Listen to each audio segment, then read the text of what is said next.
Albert Bandura, a psychologist and learning theorist who first proposed social learning theory and can be credited for first noting observational learning.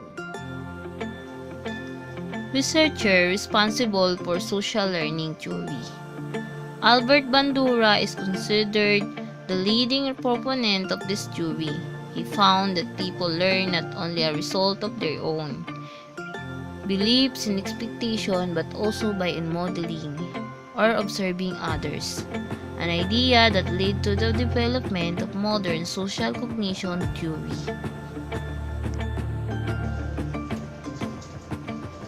Albert Bandura was born December 4, 1925 at Mundari, Alberta, Canada. He is an Canadian-born American psychologist and originator of social cognitive theory. He is an influential social cognitive psychologist who is perhaps best known for his social learning theory, the concept of efficacy, and his famous pivotal experiments. He is Professor Emeritus at Stanford University and widely regarded as one of the greatest living psychologists.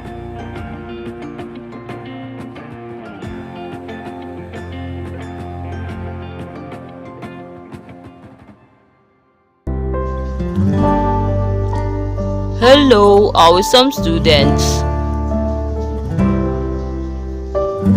Here are some of the things we are going to cover in my class. What is social learning?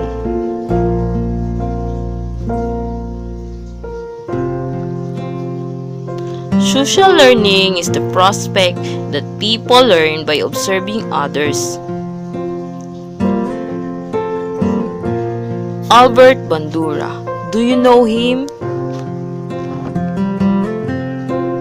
He believes that people learn behaviors through the observation of others than impersonate what they have observed.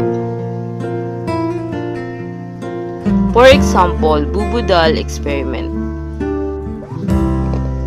This experiment measured the children's behavior after seeing the model get rewarded, get punished, or experience no consequence for beating up the bubudal. There are 4 cognitive and behavioral processes. Number 1. Attention. People learn from a model when they recognize and pay attention to its critical features.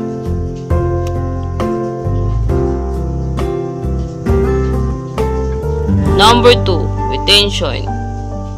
How well the individual remembers the model's action. Number 3. Motor reproduction. After observing the model, the watcher must imitate the model actions. Number 4. Reinforcement. Motivate to exhibit the modeled behavior if a positive incentive or reward are provided. So how does this theory apply in reality? When a teacher pronounces a phrase during class, students pay attention to what the teacher says. That's an attention process. Then a student will process the information and tries to remember it. That's a retention process. When the teacher tells the student to repeat the phrase, the student will imitate the phrase that the teacher mentioned earlier. That's a motor reproduction process. If the student pronounced the phrase correctly, they will be rewarded. That's a reinforcement process. Hence, they will repeat the behavior to receive positive incentive. Example number 2. A child could obtain a fear by observing a family member express fear in response to snake. That's an attention process. A child clearly remember the incident. That's a retention process.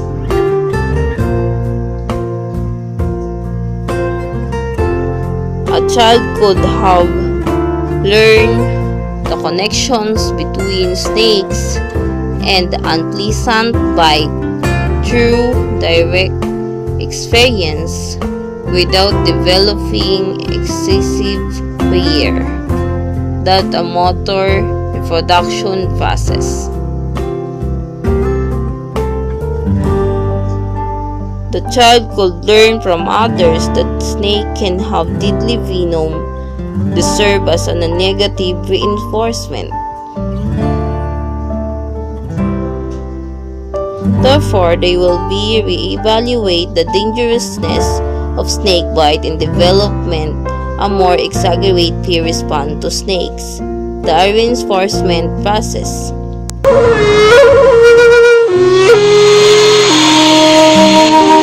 Humans are wonderfully adaptive and creative.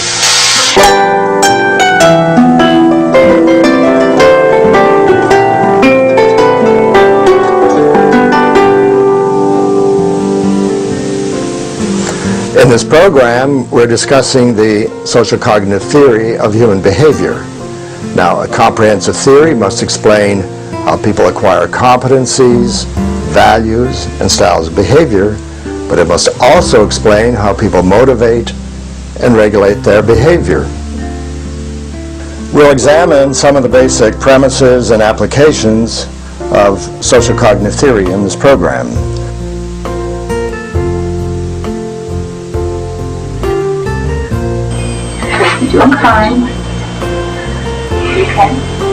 Brief encounters with the feared activity gradually become longer and the client becomes bolder.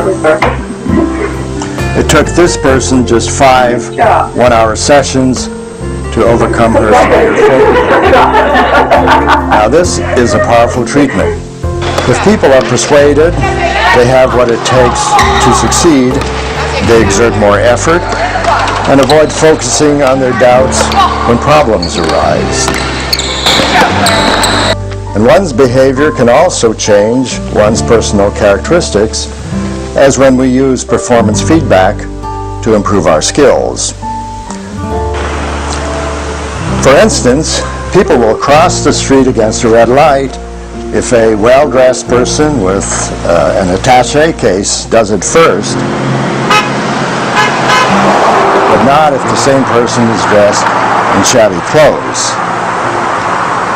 Chance favors the inquisitive, the venturesome, who go places, do things, and explore new activities. My initial research in observational learning centered on the social modeling of aggression. In our experiment, preschool children observed an adult model beat up an inflated Boba doll in novel ways. Now, the children who had observed the aggressive modeling adopted much of it. In long-running drama serials are now being used to reduce some of the most urgent global problems, such as burgeoning population growth. Creo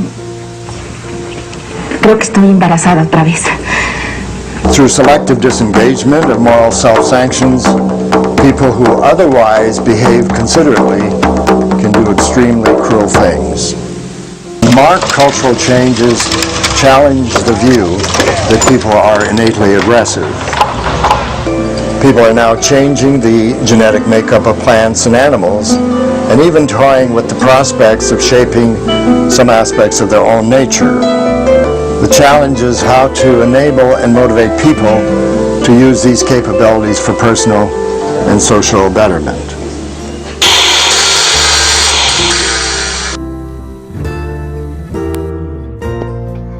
General principle of social learning theory. People can learn by observing. Learning can occur without a change, and people can learn through observation alone. Cognition play a role in learning, increasing cognitive in its interpretation of human learning. Social learning theory can be considered bridge of a transition. Effects of modeling on behavior. Modeling teaches new behaviors. Modeling influences the frequency of previously learned behaviors. Modeling may encourage previously forbidden behaviors. Modeling increases the frequency of similar behaviors. Contemporary social learning perspective of reinforcement and punishment.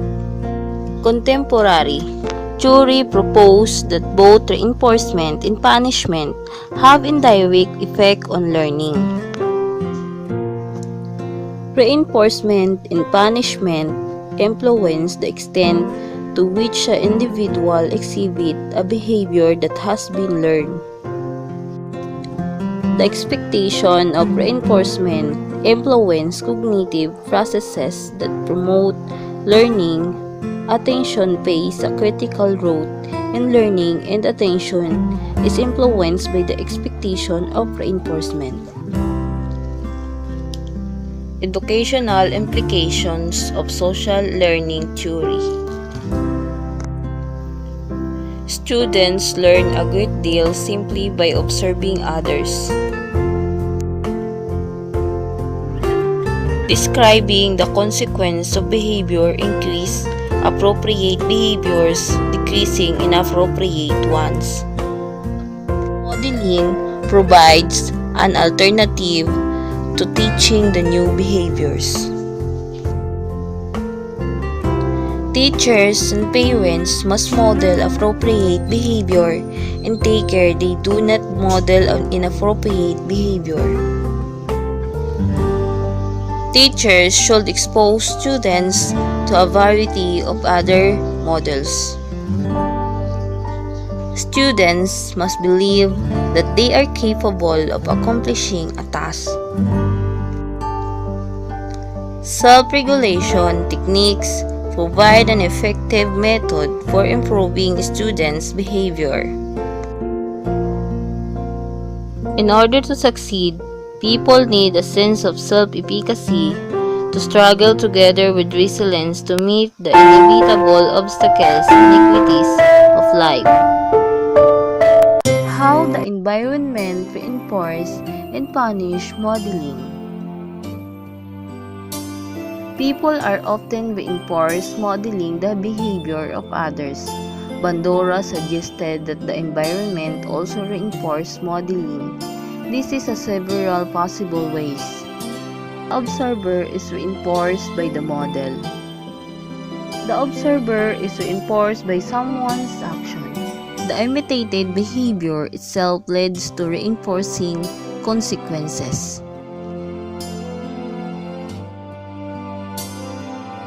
Consequences of the model's behavior affect the observer's feelings or actions of another person.